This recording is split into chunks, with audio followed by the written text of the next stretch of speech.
boys are running is Catherine, Harry, Stephanie, Gemma and Charlotte. Just say that so you might notice the discrepancy with your photographs. Gemma's actually having a study trip actually to Malta at the moment. So we've arranged for actually to Nathan to read out Gemma's statement on her behalf. 2 minutes for Catherine.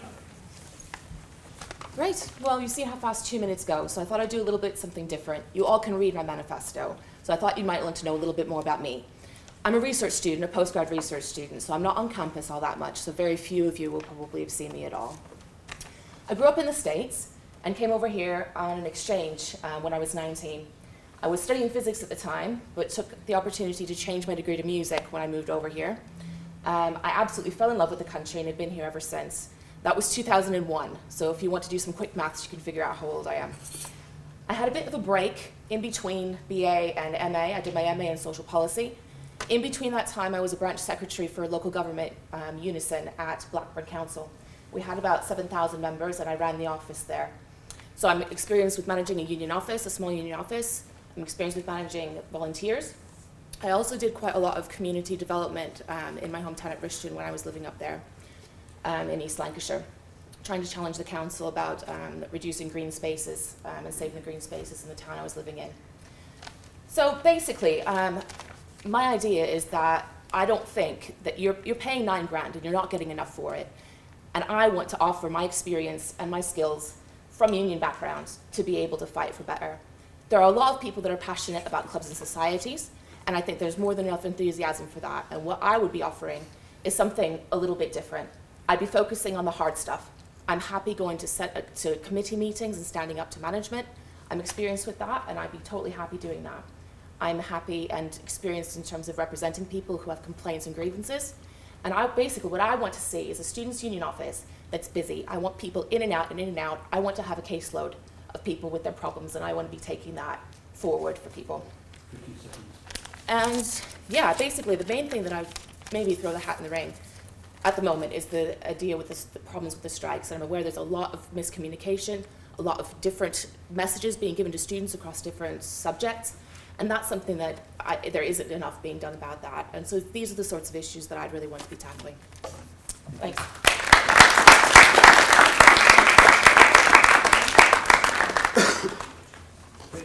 Harry? Sweet. So I'm Harry Pearson, I'm a second year at Hope and I study philosophy and ethics. So I think that's important to draw a distinction to straight away, in the sense that things that I hopefully get a chance to implement and work on will subsequently affect me when I come back to carry on with my degree in third year and my master's degree as well.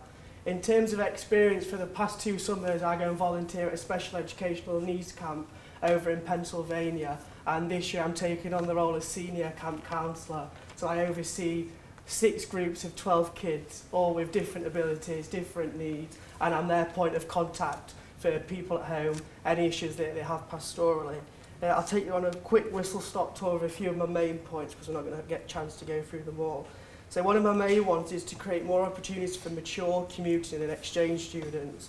And now I know it might sound a bit daft that I want to work closely with mature students, but when I came back this year, we had a couple of mature students joining my course, and I saw the fright in their faces at the end of class, where they're going to go, where they're going to scarper off to, and I don't think that there's enough opportunities for them at the uni.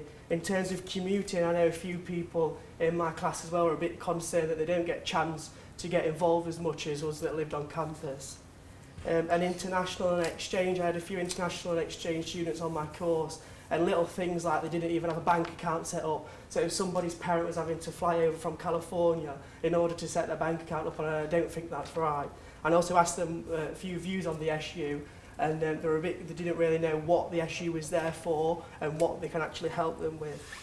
I've also met with a few clubs and societies over the past week, in particular the clubs, and they've raised a few concerns with the funding that they receive and the form that they have to fill out. They don't feel that it's necessarily very fair. One of my main things is I want to employ more volunteering officers so I can broaden the feedback that me and my team receive throughout the year, not just at the beginning. You know, I want people to be coming with me with their opinions, their thoughts, their feelings, so I can actually work on it throughout the year.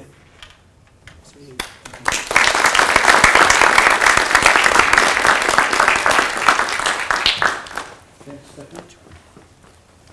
Hi, I'm Stephanie Stamp and I'm passionate about this union. I love this university and I'm committed to change. I've been fortunate to have so many opportunities to get involved with the SU, from helping secure gender-neutral toilets to running the Disability Studies Society to challenging the Vice-Chancellor on his recent response to UCU strikes. This experience has given me skills and knowledge that will make me a strong leader who understands how diverse Liverpool Hope students are. The only way to represent students is to engage with you. This means first making it easy for you to know what this union is and does across campuses and courses. And secondly, that means listening, hearing what you as students want and using that to drive change. I've heard from students from minorities who are being let down. If you elect me, I will continue to build on my work developing inclusive practice guidelines, broadening these from covering disabled students to include LGBT students, students of colour, parents and other excluded groups. I've heard students are struggling to understand information about failing assignments, strikes or joint honours degrees. Clear and easy information is essential. And I'll work with the university to make sure you get that consistently. Finally, mental health. It's not going to be fixed with puppy days. We need real systemic change in a system that breeds poor mental health. I've seen the impact of attitudes around attendance and extensions, and students faced with policies and processes when what they needed was support. I will lobby the university to ensure its policies are realistic and supportive, not stressful. There are many great candidates here, but by voting for me, you are voting for a president who is committed and unafraid to stand up for students. I'm running alongside Megan Nightingale for Vice President Welfare. Please, vote Stephanie Stamp for president and vote Megan Stamp.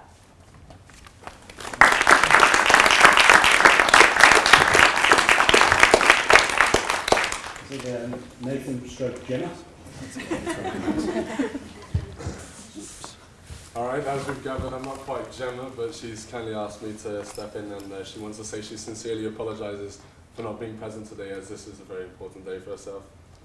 So I'm going to read a few words on her behalf, and just to start off with, for the past 2 years of attending Liverpool Hope University, Gemma has been a trustee of the Student Union, which she has said has been fun, educational, as well as a massive learning curve. Gemma has been able to make changes since she's been voted in by her fellow peers and pupils at the university to become the Black and Ethnic Minority Officer. Some may be amongst us today, which she is forever thankful for. Within this role, she has been able to make the university more aware of their lack of minority marketing. Through this, she has brought in a more diverse and inclusive marketing scheme for the university, making sure that everyone feels welcome, new as well as current students. Gemma is a strong and determined individual and has no problem telling the university senior management and the team when the students need a bit of extra support or whenever they can make something a bit better for the students. Gemma wants to make it clear that as your president, she'll be the direct voice for senior management to you and for the vice versa. So she wants to portray that she has a strong voice and acknowledgement of what the students want as well as what they need. Vote for Gemma Sparks and be sure to go see her next week when she's around the university to ask her any further questions. Thank you.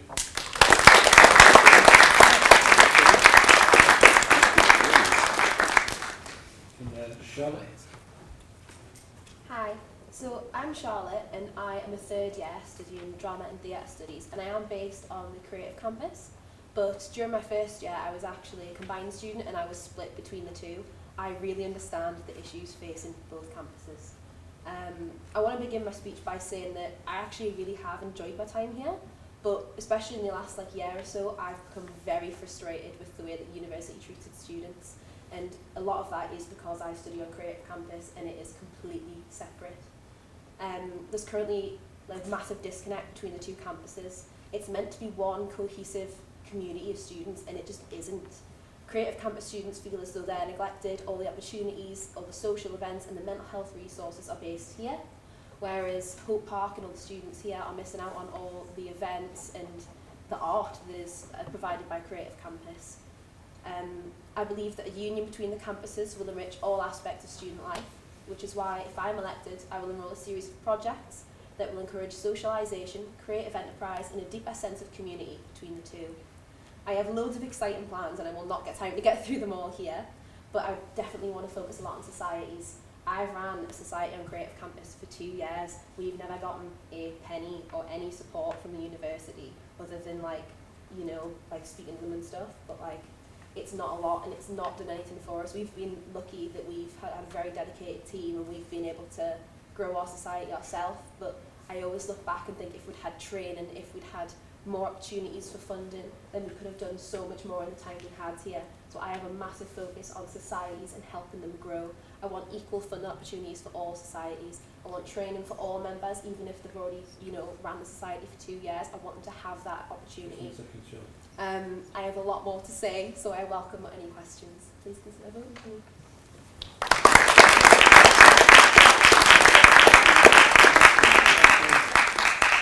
Any questions?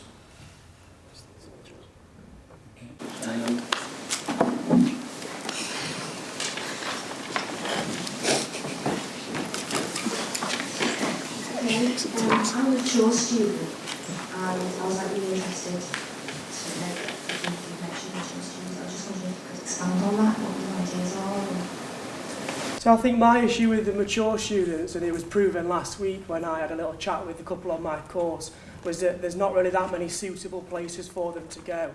I think she was a 30-year-old I was chatting to. She's got 2 kids at home. She doesn't want to go and sit in our place and have chicken strips. She wants to get cracked on with her work, and she doesn't feel there's that many places actually available. Now, I did a little bit of research into the amount of mature students that we have here at home, because I suspected with the fact that there's not really anything pastorally in place to help them, that there would probably be a little bit of a decrease in numbers. So sorry if I just read this out. So the research from Helen McGarry, who works up in the office, is that the university's proportion of mature students over the past 5 years averages at around 16% compared to the sector, which is 27%. So currently this year our percentage of mature students stands at 12.5%. And Uni of and John Moore's is 27%. So that obviously screams to me that there is a bit of an issue there. So setting up more of a pastoral base, more opportunities for you. When I mentioned things like gala dinners and things, she had no idea what they were. So I think implementing things like that and encouraging you to be part of the community that I believe Hope is would benefit you guys. As a mature student myself with 3 children, I think certainly for student parents, the biggest barrier to any kind of community within the university is childcare. Things like having 9 o'clock starts when you have to get your children to school, having 5 o'clock finishes when you need to collect them, going to anything in the evening at all is just not possible. So I think that would be probably my take on it. I want more parent-friendly hours in terms of classes. I would do a bit of research finding out which classes have a high proportion of student parents and lobbying the university to change the timetables to help them. I think a lot of mature students also struggle from confidence. If you're returning to study after a long time, it can be really, really difficult fitting in again. And I think that there probably needs to be more support in terms of confidence building and networking between mature students. I'm going to be completely honest. I don't know the issues that face mature students, and you might laugh at it and go, well, what's she sitting there for? But the thing is, if I'm elected, I will take the time to sit with you and I will talk to you about what you want, because I'm not a mature student. I don't know, what problems you face on a daily basis, but I want to learn and I want to fight for those as hard as I'd fight for the issues that affect me. And that goes for every student on all 3 campuses. You are equally as important, like everyone, like every single student at this university is so important, and I will fight for every single one, no matter what group you're from. If you're a minority student, whether you're from any campus, you are still my priority. I'm really glad you asked this question. I was hoping it was going to come up. Again, I'm not a mature student, so one of the key things would be creating that dialogue. We need to listen to what you need.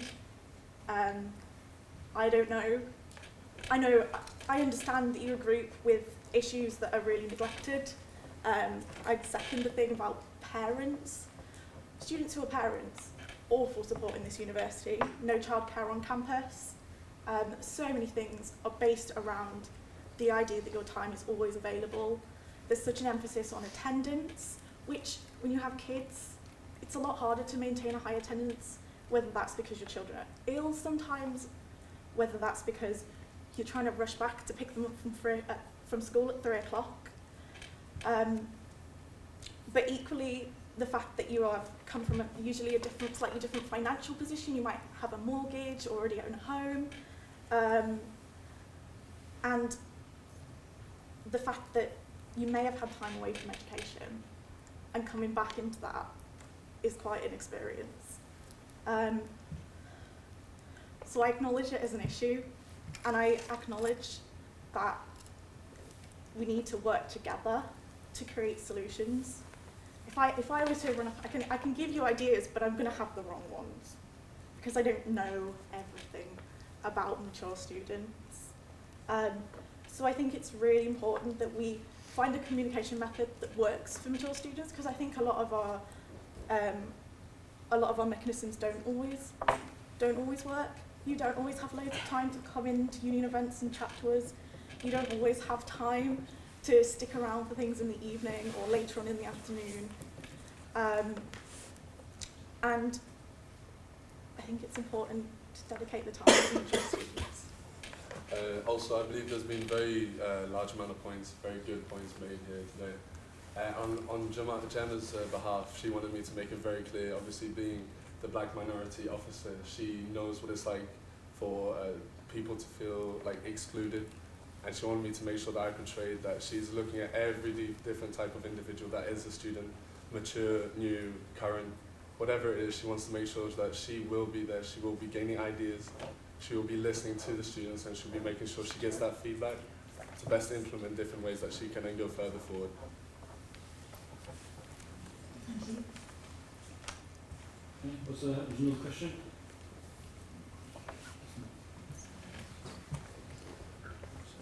And you also talk a lot about like helping societies, but what about things within like actual courses? So I know business do a young enterprise competition, sort of about support for them. So groups of people in the business, when they put forward their ideas, how that's supporting them to either continue on with their ideas that they've already got, or how to make it more of a known thing. Because I think unless you do business or you work for your friends and people who do business, there's not a lot of like coverage for that kind of idea. So how would you help to promote and keep like the ideas going? This sounds absolutely fantastic. I've never heard about this before, obviously, because as you say, I'm not really friends with any business students. This sounds like a fantastic opportunity to get involved with something we have on Creative Campus called the Angel Fields Festival. I really think that that should span both campuses, and you should be able to undertake your own creative projects, student-led, with support from the university and the student union, but you know, driven for, like, by you, for you, so you can put it on your CV afterwards, and you should be able to put forward your own projects, carry them out over this time period, and like at the same time, if like students are sort of doing this on Creative Campus and putting on performances, it would be like more of a business process and something at the end for you. I think that would be fantastic. And then if we could get crossover as well with, you know, creative students coming and being involved in that and seeing what you're doing, and you coming to Creative Campus and seeing, you know, what they've done, and like a massive sharing of work, then that would be a fantastic way to socialise as well as promote both aspects. I think I've got a few mates in the business department, and a couple that have ran for the Young Enterprise competition this year, and one in particular that made it through to regionals, which is the next step. And I know when I was having a chat to them that the university slashed the funding that they actually get in the Young Enterprise competition from like £600 down to £50. Now obviously I'm not going to sit here and say that I can give you £500 because I'm probably not going to be able to, but similar to the sports and societies and things like that, the forms that they have to fill out and apply for funding from the SU, I'd encourage that being brought over to you guys, because something else that I want to work on as well, hopefully, is increasing just the knowledge of the SU in general, and I believe teaming up with specific inter-and competitions like that would help me to emphasise myself and hopefully my elected officers in the office, so you know who we are, and you can work closely with them on competitions such as that. Because at the end of the day, if Bella Beauty go for and win regionals, then I know very well that's going to get Hope on the map. So I think I should really be, and my team should be backing and supporting you all the way. I think for me, the focus would be on drawing from everybody's different skills. I'm sure there's a wealth of all kinds of skills that you've got in the business school that are just overlooked because it is just kind of out in the middle of nowhere. I think a lot of people in the business school are going to be moving soon or next year. I've heard rumours, so I don't know if maybe that will help. But what I'd be looking to do is kind of draw from skills from all different areas and connect people who are good at different things, and people in different areas can have skills that can all pool together. And so I'd be looking to look to the business school for the sort of skills that you've got. I'd be looking to the Creative Campus for the skills that they've got, and I'd be looking to connect people. How can we help each other? A lot of the things are going to be coming up with creative ways of funding, and I really liked what Ollie had to say about the ideas he had about different ways that you can raise revenue without asking the university for more. And in sort of the age of austerity, it bleeds into everything, and there is not going to be that much more coming through from the university. Everybody's got that sort of attitude now. So I think for everybody, it's about clubbing together and using everybody's skills to try and come up with creative ways to solve these problems ourselves. Thank you so much for this question. I think it highlights a really important issue, that there's a lot of things going on in departments that are really good that we often don't get to talk about enough. I mentioned communication by the university, but communication by the SU matters too.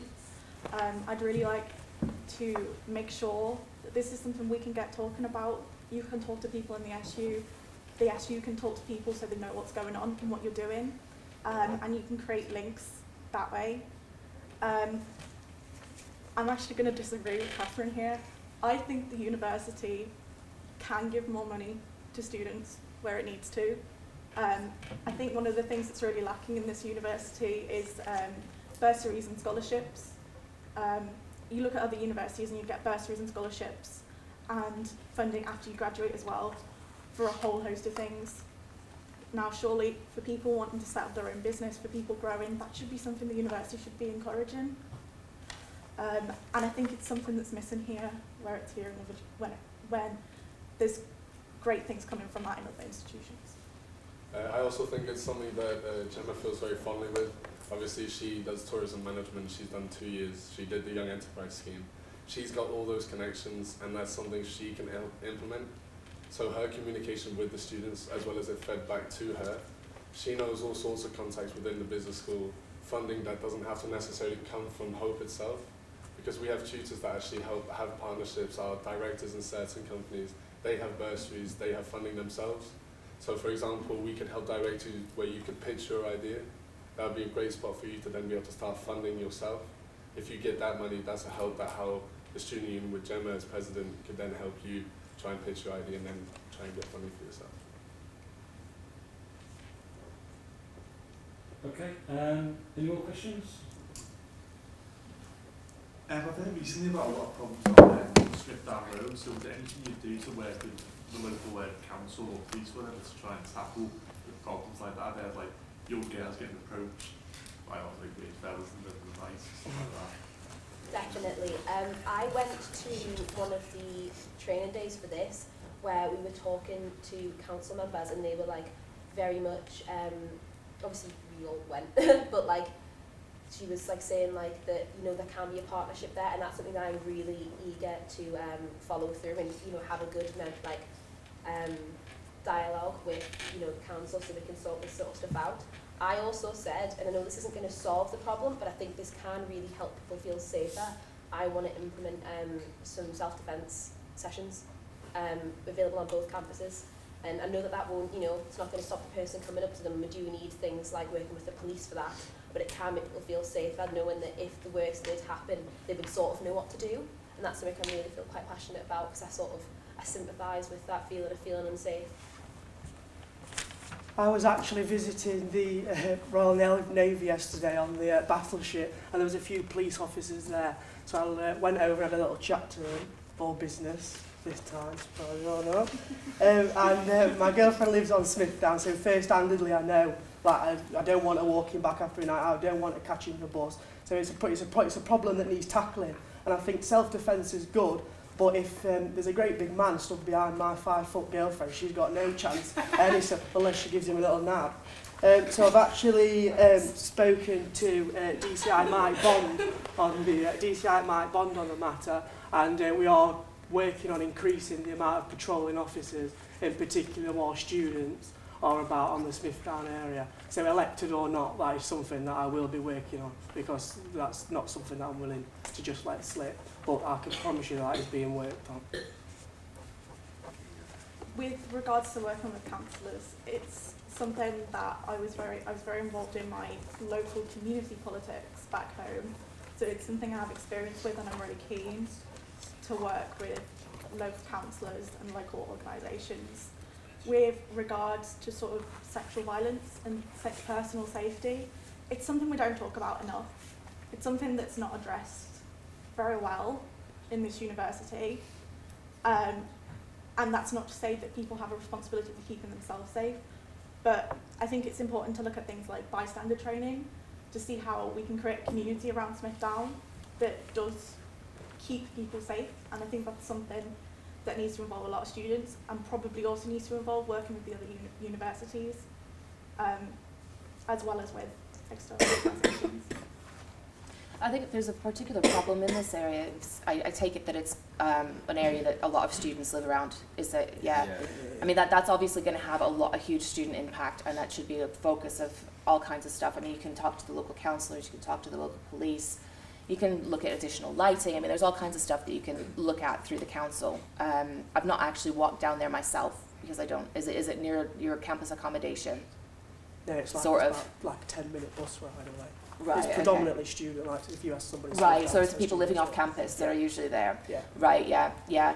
I mean, this is something that the local council does have responsibility for things to be safe, and if there are local hotspots for things like this, then it should be something that should be being raised. And I think that also something that should be thought about, though, is that if people don't live on campus, if they're commuting in, there's all kinds of neighbourhoods everywhere where there are going to be issues around Liverpool as well. And what we need to be looking at is making sure that the routes into campus are safe, that the bus routes at any time of night, that the sort of main pedestrian sort of walking areas are all right. I mean, it's all right going through Chillwell, some of it on the one side, but I haven't been out.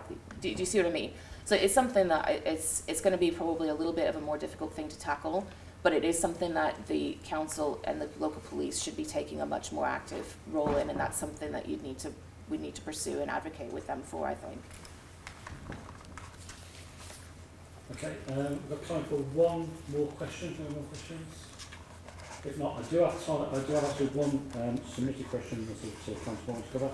It is, what is your attitude towards the current UCU strikes? So personally, my attitude is I do understand why teachers are striking, and I do support them in that, but the university isn't doing enough to guide the students, especially like third-year students who are in the middle of writing dissertations, people who have a lot of deadlines and high stress around the time of the strikes. So I would be looking to work with teachers and students to implement a support service, so that that would already be set up, so that if it did come about that there was strikes, there is something that like some form of teaching or helpline that they can access during the strikes. And I think that it would be a massive help. Like personally, I'm doing my dissertation now. I'm not going to see my dissertation tutor for I think it's 4 weeks, and then on top of that, I've got all my other deadlines. I'm on placement. I can't speak to anyone about my placement for I think it's 6 weeks, and then on the day we come back, I have an exam. That's ridiculous. That should not be the way that it happens and the way that I'm expected to work. So I'm really passionate about really sorting this issue out and making sure there is still forms of support that carries on during a strike, because just because the teacher stopped doesn't mean that your university education stops. You know what I mean? Everything at university shouldn't halt because of a strike. I think it's a really difficult issue because you've got two competing sets of interests. I think what you've got to look at is if your lecturers are overworked, if they don't have time to answer their emails, if they're running around campus all the time with too many teaching hours. I know there are courses that are chronically understaffed and people that have terrible workloads. There's no account of marking in their sort of staff workload model. They don't take that into account at all. So if you've got lecturers that have huge classes, they've got huge piles of marking that aren't accounted for. So it's not just about pay. It's about all of these working conditions. And if you've got lecturers that are stressed out, that don't feel that they can do their jobs properly, they're not going to be giving you effective tuition in your subjects. At the same time, it's really difficult because you're not getting the support now while they're out on strike. The moral issue and the sort of ethical problem I've got with all this is if once you start putting on loads of alternative provision, that actually undermines the strike. So you've got to really balance these things. The students' union has come out saying that it's in support of the strikes, but where is that support? And I don't think that we shouldn't be looking to the university to communicate to students. The students' union should be taking a leadership role in terms of telling students what their rights are, what they should be asking for, helping people ask for refunds on their tuition fees if they feel like they're not getting their money's worth. We should be challenging things like, I've heard rumors about students that are actually feeling bullied by non-striking lecturers in terms of not coming into class because they support the strike. We should be challenging that wherever that happens. We've got some students that are being offered extensions on their coursework as a result of the strike, some students that aren't. We should be insisting that university have a corporate policy about this, as opposed to some students getting one thing and some getting the other thing. So I think my attitude is that it's a very complex issue and you've got to manage all the different interests. But the main thing is that we want lecturers that are happy in their jobs and that are giving you good tuition. And if we start undermining the strike by putting on too much alternative provision, then I'm not sure that that really is working toward that aim. Yeah, I do personally agree with the strikes as well, but I don't think that it's as easy for me to sit here and say that I can promise to you there'll be no strikes next year and things like that. It's a much bigger fish to fry. I know my lecturer personally wants to come in on Thursday and teach us what will be on our exam, but he physically can't because the hierarchy of the university has said if you come in on Thursday, all the rest of your team need to come in. And obviously that just totally defeats the objective of a strike, so he can't come in. But I think it's important as the student union to be there, to listen to students' views and their thoughts and opinions. And my first point in my manifesto is to lead the discussions on these matters, because I know a girl in my course was saying that she had a problem and it was just said, there's the email that's been set up, email that and they will email you back. And I think like a more face-to-face with a senior member of staff out of the university would help how you feel about the strikes as a whole. I've been very active in supporting the strikes. You might have seen me out on the picket lines, both back before Christmas and these ones now. I think I would encourage students to go and talk to striking staff and see what they're striking over. The university has tried to portray this as just about pay, and it's really not. Demands made by UCU, I feel very reasonable, and if they get them, it's going to benefit students as well as staff. But that doesn't really help us right now, because our degree is rolling along and we've still got to manage through it. The university itself has responsibility to manage disruption from strikes. I feel the best way they can do that is meet the demands of UCU and avoid the need for a strike in the first place. So they should be addressing workload, casualisation, and the massive pay gap we have at Hope locally, and they should be putting pressure on national negotiators on pay. In the meantime, and if strikes are still happening, communication with students is the key. You should all know where you can go for support during this strike. You shouldn't be like, I can't talk to anyone about my assignments. Not every staff member is striking.